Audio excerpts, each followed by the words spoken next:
In Amsterdam today, 38% of all trips are made by bike and, along with Copenhagen, it is regarded as one of the two most cycle-friendly capitals in the world, but the city never got another Wit-Fietsenplan. Molenaar believes this may be because everybody in Amsterdam already has a bike. Schimmelpenninck, however, cannot see that this changes Amsterdam's need for a bike-sharing scheme. People who travel on the underground don't carry their bikes around, but often they need additional transport to reach their final destination. Although he thinks it is strange that a city like Amsterdam does not have a successful bike-sharing scheme, he is optimistic about the future. In the 60s we didn't stand a chance because people were prepared to give their lives to keep cars in the city.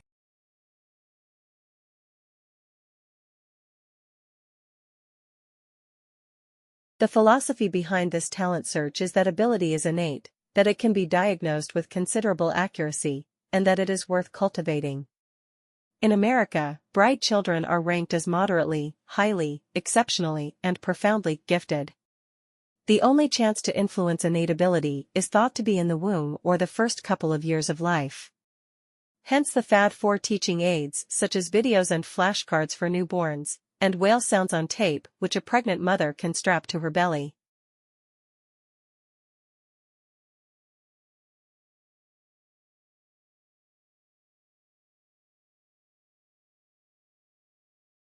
Picking winners is also the order of the day in ex-communist states, a hangover from the times when talented individuals were plucked from their homes and ruthlessly trained for the glory of the nation. But in many other countries, opposition to the idea of singling out talent and grooming it runs deep. In Scandinavia, a belief in virtues like modesty and social solidarity makes people flinch from the idea of treating brainy children differently.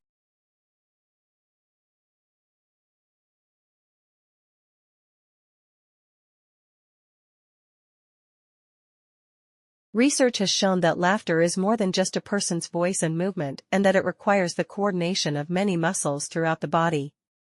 Laughter also increases blood pressure and heart rate, changes breathing, reduces levels of certain neurochemicals, catecholamines, hormones, and provides a boost to dying immune system. Can laughter improve health?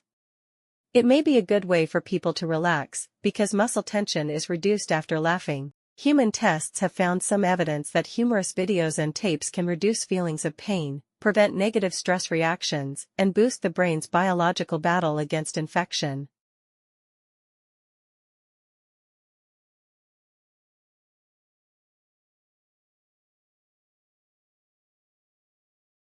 The experiments might even have practical uses nowadays.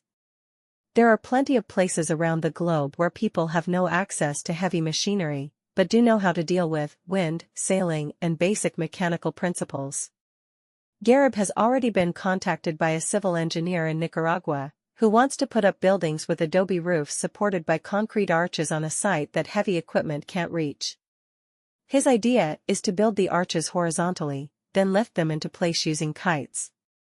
We've given him some design hints, says Garib. We're just waiting for him to report back. So whether they were actually used to build the pyramids or not, it seems that kites may make sensible construction tools in the 21st century AD.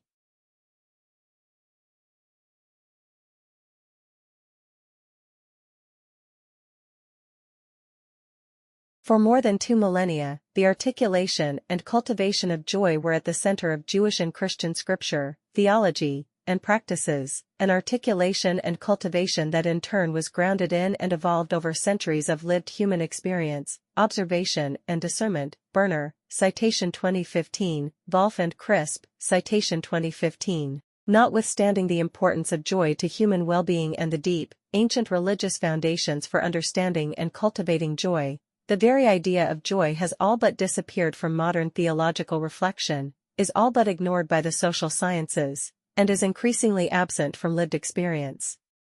The consequence is a flattening out, a graying, of human life and communities and a sharp bloom of individual and communal dysfunction. Wolf, citation 2015.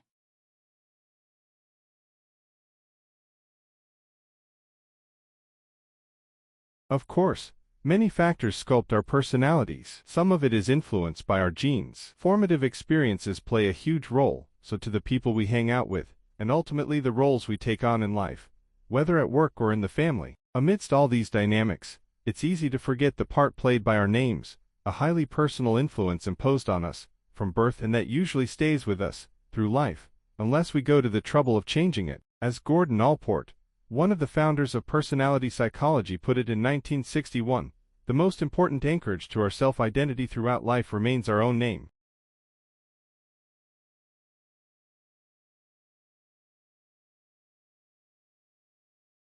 From the Internet's origin in the early 1970s, control of it steadily devolved from government stewardship to private sector participation, and finally to private custody with government oversight and forbearance. Today, a loosely structured group of several thousand interested individuals, known as the Internet Engineering Task Force, participates in a grassroots development process for Internet standards. Internet standards are maintained by the nonprofit Internet Society, an international body with headquarters in Reston, Virginia. The Internet Corporation for Assigned Names and Numbers, ICON, another nonprofit, private organization, oversees various aspects of policy regarding Internet domain names and numbers.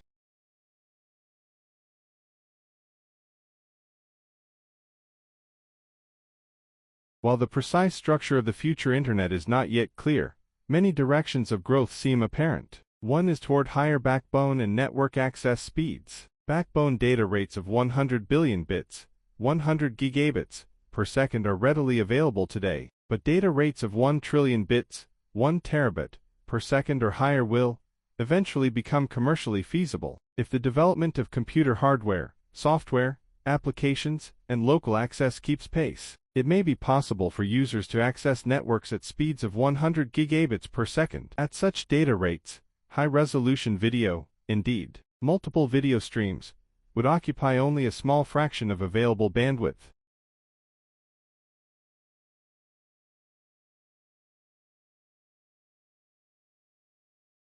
The Marine Stewardship Council, MSC, commissioned a review of the Alaska salmon fishery.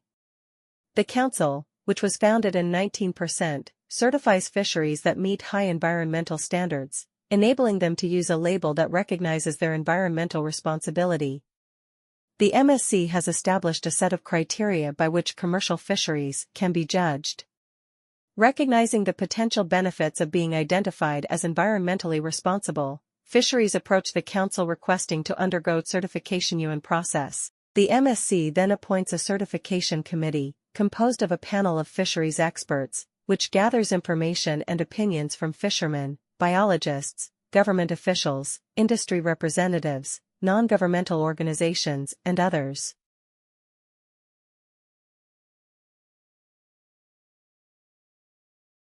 Like, share, subscribe the channel, and press the bell icon for further updates.